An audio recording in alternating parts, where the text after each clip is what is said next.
trusted you, Logic. Of course. You were right on both things. What? All right, man. I don't know what I was tripping, dude. All right. My friend's out here trying to watch me not succeed. That was, Like, you see the genius? My man hit the up tilt. He's like, yo, at 0, you can hit a button. It's negative. Hit the parry to continue the punish. Joe J, I'm liking what I'm seeing right now from you.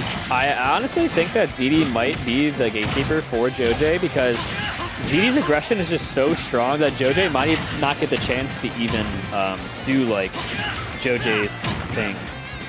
Because Ike hits hard, but you have to get the opening, and when the character's in your face that much, like his Nair I believe is frame 7, so out of shield that's frame 10, right? That's not even that, not the fastest. It really isn't the fastest by any means. It's actually quite slow. But, making me my words, Joe J doing phenomenal as he's been doing all day. I mean, he's kind of nice sometimes. Yeah. This might be one of them. Maybe a fresh switch to winners. Oh, this is winner files. It is. It's already a fresh switch. It's already, yeah. He's already because Dexter's here, and so is Siegel and Parappa, and we see my man Joe J showing up.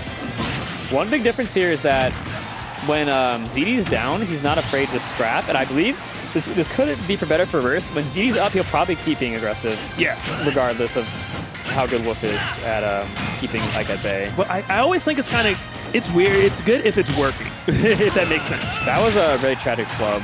Thank you for the subscription. Appreciate it, peanut butter Matt. Peanut butter jelly, peanut butter Matt. With a baseball Matt. All right, ZD struggling to get up. He managed to do it. I thought we saw the whiff punish from Joe J. He positioned himself correctly, not able to get the hit, though. And as the sets go on, it just seems that even players like ZD, I believe, are going to get more scared because, I mean, you get hit by Nair into up air conversions and die a few times, you get scared just instinctively. We ain't never scared. What? We ain't never scared. You think that, but Joe J just has his parries down. He's been consistent with the parries all day, which makes people afraid to attack him. That was that a cancel? I'm sure if that's cancelable. That was the most unorthodox attempt at punishing a third hit of jab. He's like, well, if I roll behind it, thank you, Buezo. Yeah, like, what's up, babe? Buezo, appreciate the support. Very interesting here that... I was going to say. You go ahead. Okay. Good parry grab. Oh!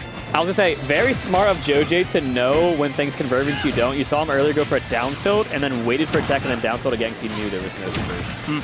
Other people would have probably like tried to push it and then got gave punished. themselves an opening, you know, something like that. Oh, that's how we know he lives. Hold up, there's still some hope. ZD, what you got in the? Only 85, but now that he's at 85, this is where things will really get spicy for the straight conversions from Joe J.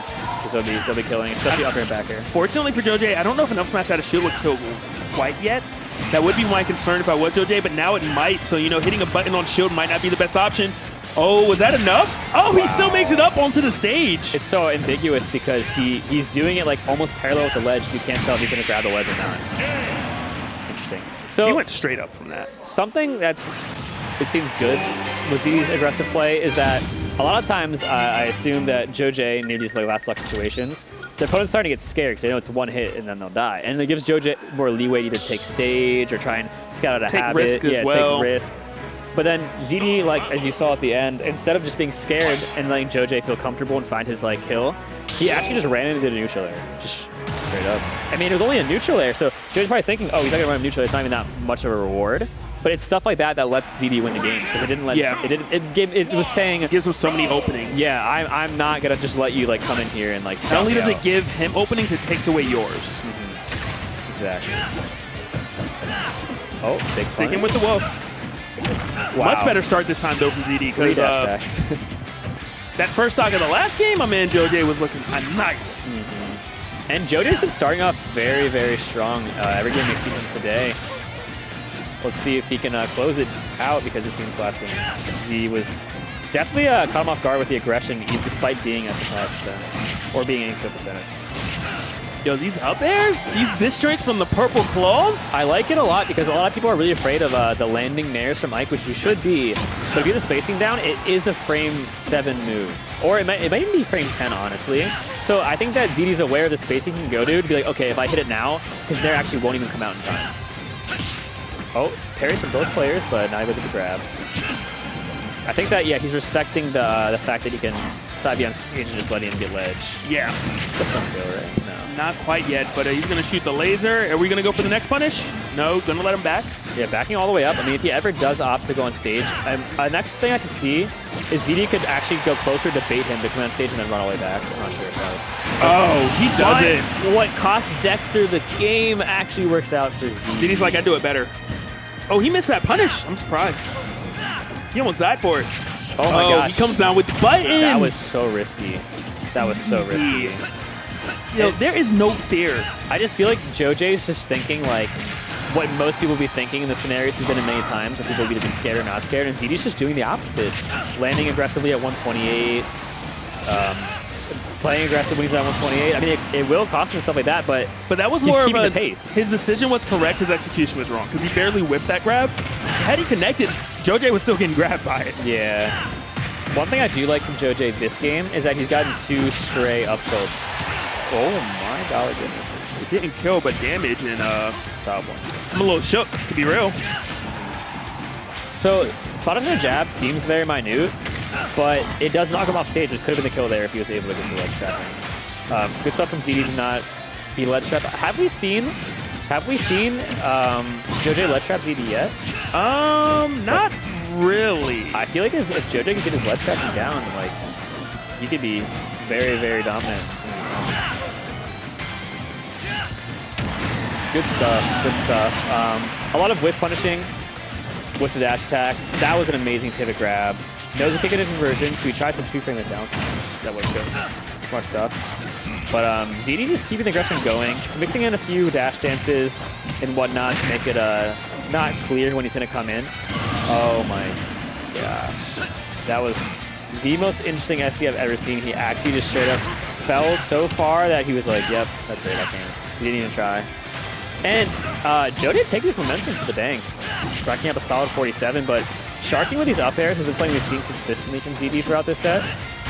Yeah, that's not going to Oh, TD. Yeah, wait. Yo, I told you, man, that's called fear. When you get hit by one of those, you're just like, wow, that hurt, that was rude. When you get by the second one, you're like, I don't even want to play anymore. I like JoJ's aggressive at the end, but it would be very tragic if JoJ starts getting more afraid of ZD than ZD is of him. Then, well, I think that already happened. Yeah, that's happening. Like, that already happened. That's happening. JoJ, I mean, Ike's options are pretty linear. If you're in a corner, like, he doesn't have these, like, you know the problem? I want everyone to look at the screen right now. One guy has on AirPods, and the other guy has on these Hyper X Cloud Alphas. That's why man's not scared. Yeah, he can hear the fear. That's how good it is. That's the problem. You guys are all like, I got my AirPods, I'm nice. Nah, bro, if you want W's, if you want to go into their fearless, you need the Hyper X Cloud Alphas. You can read their mind, dude. It's just that clear. AirPods are just fashion, dude. I actually saw an article. I didn't read it because I don't care enough, but it was about saying that even in style, wired headphones are coming back. I don't know if it was a style thing. But anyways, very close. Oh, but the conversion, that sent so far. He was at like 79 for the hit, something like that. I only eyeballed it for a second percent. But we see here that JoJ, I believe, is slightly more scared of ZD than he is of him. It gives ZD a very strong opening because he's comfortable. But now I think JoJ is thinking, okay, I have to be more aggressive because I'm losing. If I keep playing scared, it's going to be over. But ZD's comfortable here. And it's making himself, in a way, kind of predictable, in May at least, because he knows he's going to run it. And he's whiffed 2 dash attacks with forward smash, unfortunately. These conversions are so clean. You have to have a lot of confidence to do those because if you mess up, you're going to get killed. And things are just getting further and further out of JoJ's grasp. And he's trying to do these. That was good. I thought he was going to go for a parry F2. I think that's what he wanted. So he's trying to do these mix-ups where he charges the side B to like make it not clear if he do a bob ledge or a snap ledge. But if he does the blaster, he just takes 12% of his time. I think he could have just killed him with the dash attack. I think so good. Oh my god. So these like mix-ups where he's trying to charge the side B have actually just chalked up, like, because he should realize, okay, it's gonna mix up, I can't even use it. Like, take it out of your playbook against ZD because the blaster has shipped on a good 48% or so just from this interaction. Yeah. My man JoJ, though, is still coming up with buttons. He's like, look, man, get up, jab, what's up? I think JoJ realizes he plays scared, it's over, and that he has to play relatively aggressive, or else what type of air dodge was that from my man? That's why you died, ZD. That really awkward air dodge, no reason. Yeah. That was interesting. Yeah, ZD backed up. He wanted to parry it in the air. Oh, were you going to down air? We're not even going to take the risk. Yeah, playing safe. That's a little bit of respect coming in from ZD, actually, though. Rarely do we see him not take an opening like that. Yeah, just try it. But, I mean, the game is in his clutch. Just like either JoJ gets really, really great openings consistently through his aggression, or ZD does something too risky. Oh, this might be it. Oh, my gosh. I hate you, ZD. I hate you so much. Well, that was so freaking good.